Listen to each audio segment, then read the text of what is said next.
Kids Malayalam YouTube ചാനലിലേക്ക് ഏവർക്കും സ്വാഗതം. ഇന്ന് നമ്മൾ നമ്മുടെ ബേപ്പൂർ സുൽത്താൻ്റെ ബാല്യകാലസഖി എന്ന നോവലാണ് കാണാൻ പോകുന്നത്.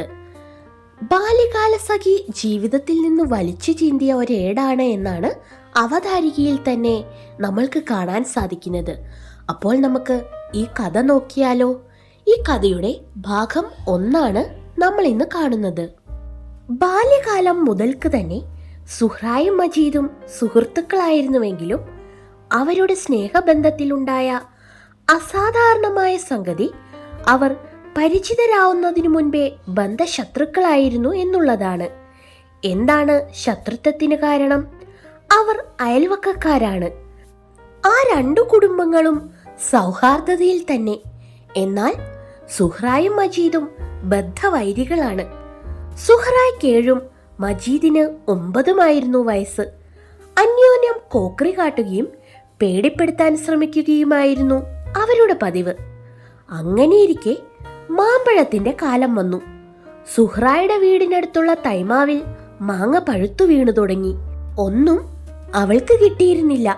മാമ്പഴം വീഴുന്നതും കേട്ട് അവൾ ഓടിച്ചെല്ലുമ്പോൾ അത് മജീദ് എടുത്ത് കടിച്ചു തിന്നുന്നത് കാണും. അവൻ അവൾക്ക് കൊടുക്കുകയില്ല. കൊടുക്കാൻ ഭാവിച്ചാൽ തന്നെ കടിച്ചതിന്റെ ബാക്കിയായിരിക്കും. അതും അവൾ കൈ നീട്ടിപ്പോയാൽ എന്നാ മുട്ട് കടിച്ചോ എന്നും പറഞ്ഞ് അവൻ കൈമുട്ട് അവളുടെ മുഖത്തേക്ക് നീട്ടിക്കൊടുക്കും. പിന്നെ കാണുമ്പോൾ അവൻ അവളെ ഭയപ്പെടുത്താൻ ശ്രമിക്കും. കണ്ണുരുട്ടിയും നാവ് നീട്ടി കാണിച്ചു. അതിലൊന്നിലും സുഹ്റായ്ക്ക് പേടിയില്ല. അവളും പകരം കാണിക്കും. പക്ഷേ മാമ്പഴത്തിന്റെ കാര്യത്തിൽ മാത്രം സുഹ്റായ്ക്ക് തോൽവിയാണ്. എന്തുകൊണ്ട് അവൾക്ക് മാമ്പഴം കിട്ടുന്നില്ല? കാറ്റുള്ളപ്പോഴും ഇല്ലാത്തപ്പോഴും സുഹ്റ ഉത്കണ്ഠയോടെ മാഞ്ചുവട്ടിൽ നിൽക്കും. ഒന്നും വീഴില്ല. ഒരില പോലും വീഴില്ല. വളരെ പഴുത്ത മാങ്ങ കുലകുലയായി മാവിൽ കിടപ്പുണ്ടെന്ന് അവൾക്കറിയാം. വീഴുന്നില്ലെങ്കിൽ കയറി പറിക്കണം. പക്ഷേ മിഷറ് വളരെയുണ്ട്. അത് കടിച്ചു കൊന്നുകളയും. കടിക്കുന്ന ആ വലിയ എറുമ്പുകൾ ഇല്ലെങ്കിൽ തന്നെ മാവിൽ കയറുക സുഹ്റായെ കൊണ്ട് സാധിക്കുന്ന കാര്യമാണോ? പെണ്ണല്ലേ. വായിൽ വെള്ളം ഊറിച്ചുകൊണ്ട് ഒരു ദിവസം അവൾ അങ്ങനെ നിൽക്കുമ്പോൾ കൊമ്പുകളിൽ തട്ടിമുട്ടി പടോന്നെന്തോന്നു വീണു. ഹൗ! സുഹ്റ ഓടിച്ചെന്നു. സന്തോഷത്തോടെ അത് കുനിഞ്ഞെടുക്കാൻ ഭാവിച്ചു. പക്ഷേ അവൾ നാണിച്ചുപോയി. അതൊരു വെള്ളക്കിയായിരുന്നു.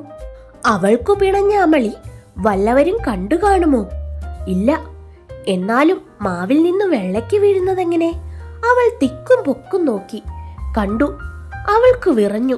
അവൻ മജീദ് വിജയഭാവത്തിൽ നിരർത്ഥകമായ ഒരു ശബ്ദം പുറപ്പെടുവിച്ചു. ജുഗ് ജുഗു ജുഗ് ജുഗു. എന്നിട്ട് മാഞ്ചുവട്ടിലേക്ക് ചെന്നു.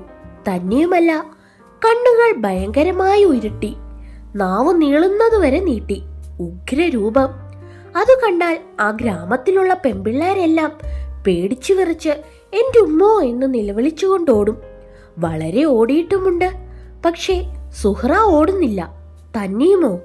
തല ചരിച്ച് നാവ് നീട്ടി കണ്ണുകൾ തുറിച്ച് അവളും അങ്ങനെ നിൽക്കുകയാണ്. മജീദിന് ദേഷ്യം വന്നു. വലിയൊരു ആൺകുട്ടിയെ ഒരു കൊച്ചു പീക്കിരി പെണ്ണ് ഭയപ്പെടുത്താൻ ശ്രമിക്കുകയോ? അവൻ ഒന്നുകൂടി അടുത്തു. അവന്റെ കണ്ണുകൾ തുറിഞ്ഞു. പുരികങ്ങൾ വലിഞ്ഞുയർന്നു. മൂക്കിന്റെ 2 ദ്വാരവും വിടർന്നു. മുഴക്കത്തോടെ ധൂ എന്നൊരു ഭയങ്കര ശബ്ദമുണ്ടാക്കി. അവൾ പേടിച്ചോടിയില്ല. പുരികക്കൊടുകൾ ഉയർത്തി, കണ്ണുകൾ തുറിച്ച്, മൂക്കുകൾ വിടർത്തി അവളും പറഞ്ഞു ധൂ. മജീദ് സ്തംഭിച്ചു നിന്നുപോയി. ഒരു നുറുങ്ങു പെണ്ണ്, വീട് തോറും നടന്ന് അടയ്ക്ക വാങ്ങി ചാക്കിൽ ചുമന്നുകൊണ്ടു വിൽക്കുന്ന വെറുമൊരു അടയ്ക്കാ കച്ചവടക്കാരന്റെ മകൾ. അവൾ എന്തുകൊണ്ട് പണക്കാരനായ തടിക്കച്ചവടക്കാരന്റെ മകനെ ഭയപ്പെടുന്നില്ല? പെണ്ണ് ഏതു നിലയിലും ആണിനെ പേടിക്കേണ്ടതല്ലേ? മജീദ് വളരെ അടുത്തു ചെന്നു. ഒരു നെല്ലിട അവൾ മാറിയില്ല. മജീദിന്റെ അഭിമാനം പുകഞ്ഞു. അവന് കലശലായി ദേഷ്യം വന്നു. ഹമ്പടി, നിന്റെ പേരെന്താടി? അവൻ അവളുടെ കൈത്തണ്ടയിൽ കടന്നു പിടിച്ചു സഖൗരവൻ ചോദിച്ചു. അറിയാനല്ല, അവൻ അറിയാം. എന്തെങ്കിലും ചോദിക്കണ്ടേ? ആണല്ലേ? അതൊക്കെ അപ്പോൾ തന്നെ അവളെ ഹിംസിച്ചു കളയുമെന്ന മട്ടിലാണ്. അവളുടെ കുഞ്ഞു പല്ലുകളും പാര പോലുള്ള നഖങ്ങൾ പത്തും കുരുകുരുത്തു. ഒരു നിമിഷ നേരത്തേക്ക് എന്താണ് ചെയ്യേണ്ടതെന്ന് അവൾക്ക് നിശ്ചയമുണ്ടായിരുന്നില്ല. അവന്റെ കൈത്തണ്ട കടിച്ചു പൊളിക്കണമോ അതോ മുഖം മാന്തി കീറണമോ? നിന്റെ പേരെന്താടീന്ന്? അവളുടെ ബാപ്പയോ ഉമ്മയോ ആരും അവളെ നീയെന്നോ എടിയെന്നോ വിളിച്ചിട്ടില്ല.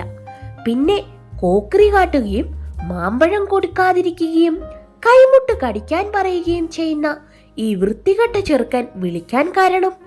അവൾ ദേഷ്യത്തോടെ മുമ്പോട്ടെടുത്ത് ഇടതു കൈയിലെ പാര പോലുള്ള നഖങ്ങളാൽ മജീദിന്റെ വലതു കൈത്തണ്ടയിൽ ശക്തിയോടെ ഒരു മാന്തു കൊടുത്തു. തീച്ചെരവ് കൊണ്ട് മാന്തേറ്റതുപോലെ മജീദ് പുളഞ്ഞ് പിടിവിട്ട് എന്റെ ഉമ്മോ എന്നലറി നിലവിളിച്ചുപോയി. അതവൻ പ്രതീക്ഷിച്ചിരുന്നില്ല. എങ്കിലും പകരം അവനും മാന്താൻ ഉദ്ദേശിച്ചു. പക്ഷേ നഖങ്ങളൊക്കെ അവൻ നേരത്തെ കടിച്ചു കളഞ്ഞു പോയിരുന്നു. പിന്നെയുള്ളത് ഇടിയോ കടിയോ ആണ്. എന്നാൽ അവളും പകരം ചെയ്തേക്കുമെന്നൊരു തോന്നൽ. പെണ്ണേതായാലും മാന്തി. ഇനി അവൾ ഇടിച്ചു എന്ന് ലോകമറിഞ്ഞാൽ വലിയ കുറച്ചിലല്ലേ? അവനൊന്നും ചെയ്തില്ല. തോറ്റിലിഭ്യനായി നിന്നു. സുഹ്റ അവനെ പല്ലിളിച്ചു കാണിച്ചു. മജീദ് അനങ്ങിയില്ല. അവൾ കോക്രി കാട്ടിക്കൊണ്ട് മജീദിനെ പരിഹസിച്ചു. എന്റെ ഉമ്മോ! അതിനും മജീദ് അനങ്ങിയില്ല. അവന് വന്നു ചേർന്ന അപമാനത്തെ മറയ്ക്കുന്നതിന് ഉടനെ എന്തെങ്കിലും പറയണമെന്നും അതിൽ സുഹ്റ തോൽക്കുക കൂടി വേണമെന്നും അവൻ ഉദ്ദേശിച്ചു. ആണല്ലേ? എങ്കിലും എന്താ പറയുക? എന്തെങ്കിലും കട്ടിയുള്ളതായിരിക്കണം. പക്ഷേ ഒന്നും തോന്നിയില്ല. അവൻ പതറി നോക്കി. വാഴക്കൂട്ടങ്ങളുടെ ഇടയിലുള്ള വൈക്കോൽ മേഞ്ഞതും കളിമണ്ണ് പൂശിയതുമായ സുഹ്റായുടെ വീടും തെങ്ങുകൾക്കിടയിൽ ഓടിട്ടതും വെള്ള തേച്ചതുമായ മജീദിന്റെ വീടും കണ്ടപ്പോൾ അവനൊരു യുക്തി തോന്നി. സുഹ്റ നാണിച്ച് ചൂളിപ്പോകത്തക്ക വിധത്തിൽ അവൻ പറഞ്ഞു, എന്റെ വീട് ഓടിട്ടതാണല്ലോ, അതിലെന്താണ് ഇത്ര ഡമ്പ് കാണിക്കാനുള്ളത്?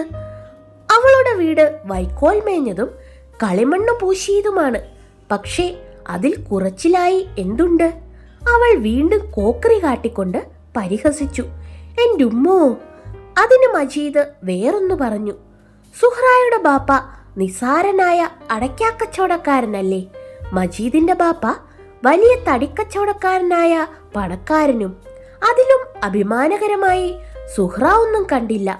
മജീദ് എന്ന് പറയുന്ന കൃമി തന്റെ അരികത്തുണ്ടെന്നുള്ള ഭാവം പോലും കാണിക്കാതെ സുഹ്റ മാവിന്റെ മുകളിലേക്ക് നോക്കി നിന്നു. മജീദിന് കരച്ചിലിന്റെ ലാഞ്ചനയുണ്ടായി. അപമാനം, പരാജയം ഒക്കെ കൂടി അവനെ വിഷമിപ്പിച്ചു. അവനൊരു കഴുതയെപ്പോലെ ഭേ എന്ന് ഉറച്ചു കരയണമെന്ന് തോന്നി. കരഞ്ഞാൽ മനസ്സിന് സുഖം കിട്ടിയേനെ. പക്ഷെ അടുത്ത നിമിഷത്തിൽ അവന് ഒരു ഭൂതോദയമുണ്ടായി.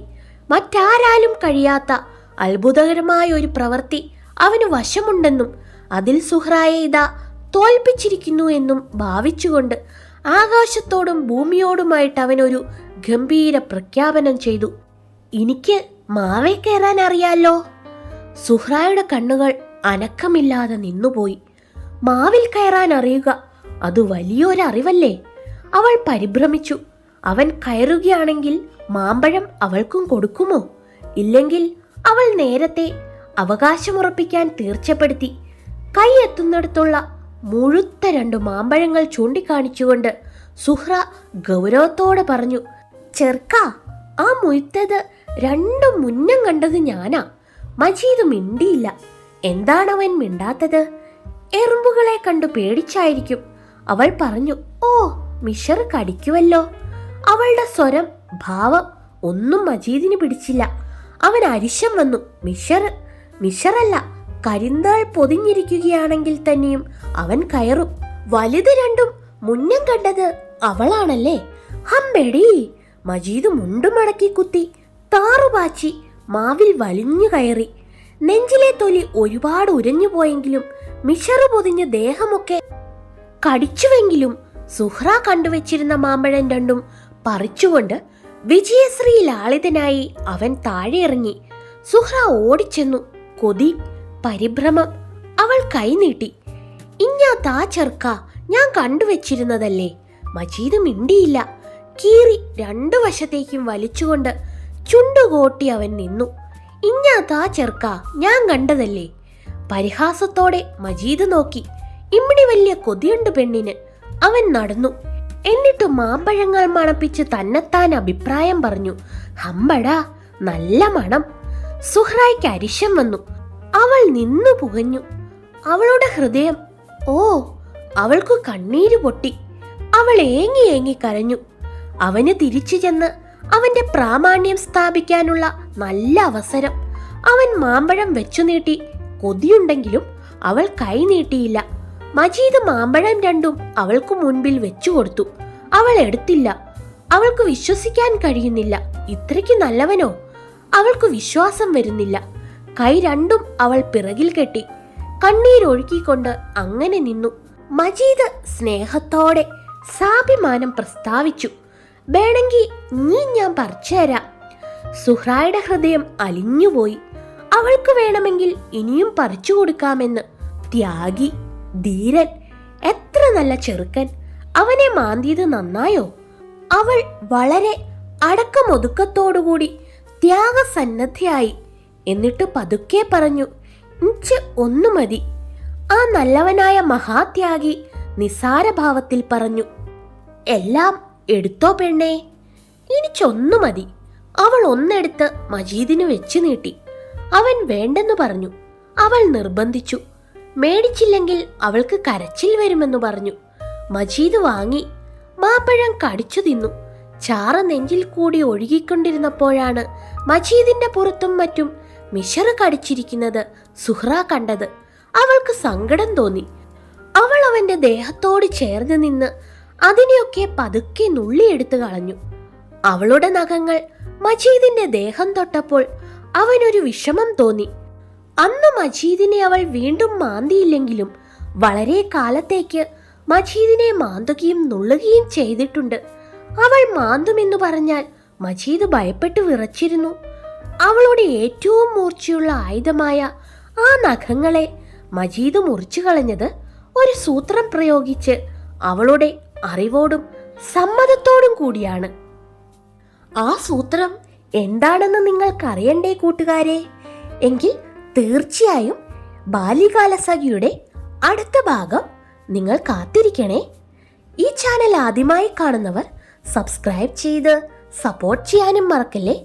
അപ്പോൾ താങ്ക്സ് ഫോർ വാച്ചിങ്.